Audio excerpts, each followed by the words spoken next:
Hello and welcome. You're watching NewsX. Now, a major escalation has happened in the Iran-Israel war. We are now learning that the Middle East has moved closer to another major escalation after Israel launched its strikes on military targets across Iran hours after Tehran carried out its first direct missile attack on Israel since the April ceasefire. On your screens are visuals from Tel Aviv, from central Iran, in fact, as Israeli forces have struck military targets in central Iran. This is a barrage of missiles that has now happened. Multiple explosions were heard in Tehran, according to Iran's Mehr news agency, hours after Israel said that it had carried out strikes on military targets in central and western Iran. Reported blasts come amid a sharp escalation between the two rivals following Iran's missile attack on Israel, the first since the April ceasefire. Iranian authorities have also closed airspace around Tehran's main international airport, the Mehrabad airport, as tensions continue to rise. U.S. President Donald Trump, meanwhile, remember viewers, has said that Iran's recent missile strikes on Israel had not altered his determination to secure a diplomatic agreement.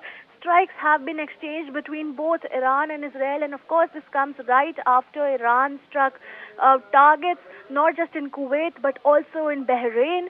So, a major escalation taking place right now as we speak in the Middle East. In fact, Israeli Prime Minister Benjamin Netanyahu has also reportedly agreed to postpone any immediate retaliation, but we can see the kind of strikes that have taken place in the night sky of Tehran. Those are visuals of the sky, of the attacks that took place overnight. Remember, viewers, a ceasefire was reached mid-April, following which both sides agreed to not strike any targets. However, amid the ongoing conversations between the U.S. side as well as the Iranian side, strikes have started to continue, and this is a major escalation that has happened. This latest crisis, of course, began when Iran launched 11 missiles towards northern Israel, targeting the Ramat David Air Base near Nazareth. Iran's Revolutionary Guards described the strike as a retaliation of Israeli actions in Lebanon, attacks on Iranian interests, and what Tehran called repeated violations of regional ceasefire understandings. Israel has also said that all incoming missiles were intercepted and reported that no direct casualties had happened, though several people were injured in the strikes. With me on the broadcast is Ambassador Sushil Kumar Singhal, who's a former diplomat. Ambassador Singhal, what do you make of this major escalation that has happened, especially taken into consideration how ceasefire talks are still underway? Well, just see that, the trajectory of how it has happened. Iran, IRGC has already been threatening Israel regularly that if they don't cease attacking attacks in Lebanon, they will retaliate. And when it comes to Beirut, President Trump, intervened and asked Israel not to, Prime Minister Netanyahu not to attack. And he stopped, but on the southern Lebanon, the attacks continued. And now the things we see that the talks between US and Iran are at a standstill. They are not progressing, and our Israel continue to attack the Hezbollahs in Lebanon.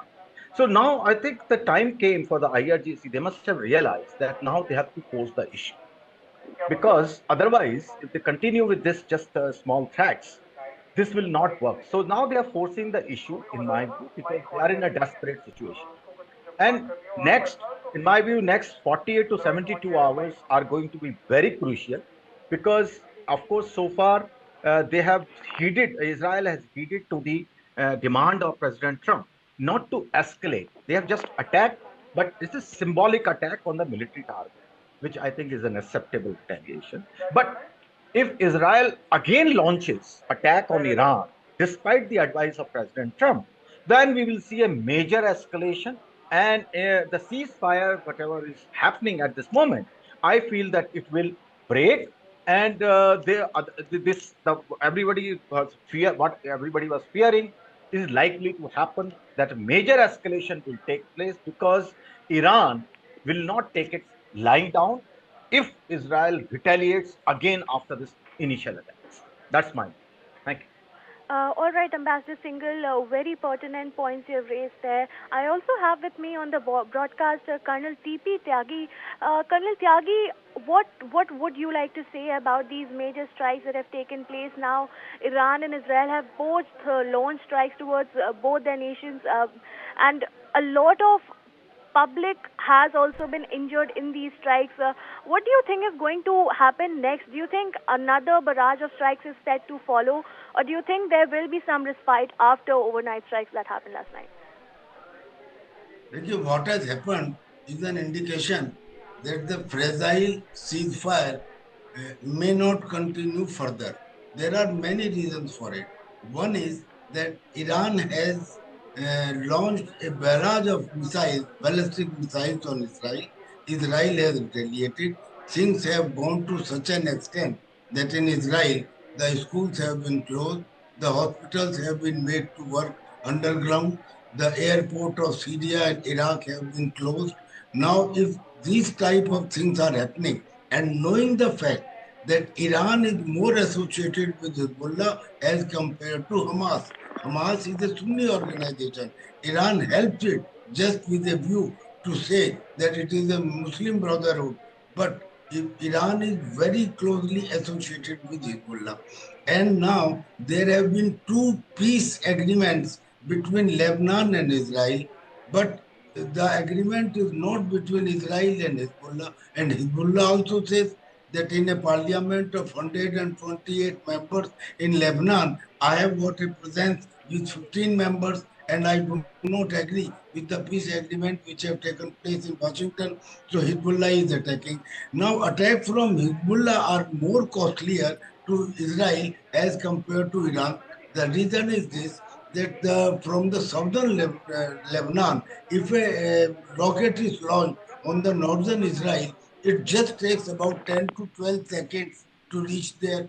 Means that the citizens do not get time even to go to the shelter. This is one. And second is, now he is using FPV drones, which are very difficult to identify, to detect, because they do not emit any signal. Under these circumstances, now when Hezbollah attacked Israel, so Israel initially had withdrawn its forces from Beirut, but now Israel attacked Daya. Now this was the fire point. When Israel attacked Daya in Beirut, that is in the southern Beirut, then Iran attacked Israel. Now between Israel and Iran and Israel, Donald Trump said that both of them had their fun. They are having this fun since last 47 years. So now I think they should stop.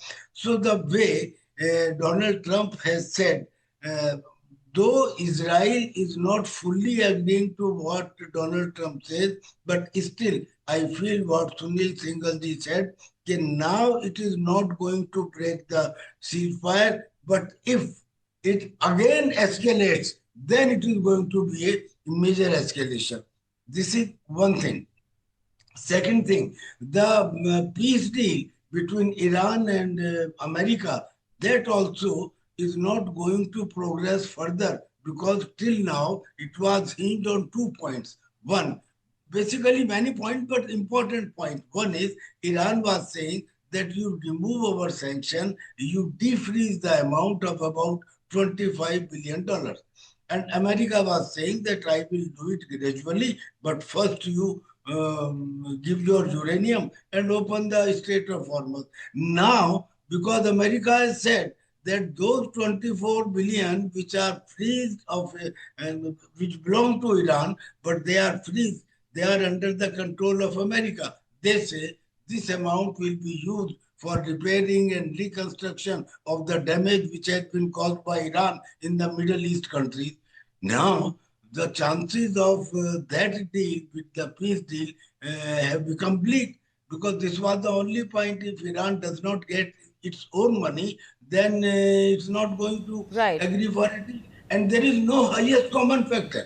The conditions put forward by Iran and the conditions put forward by America, they do not have any common factor. Pakistan may try, Turkey may try, Egypt may try.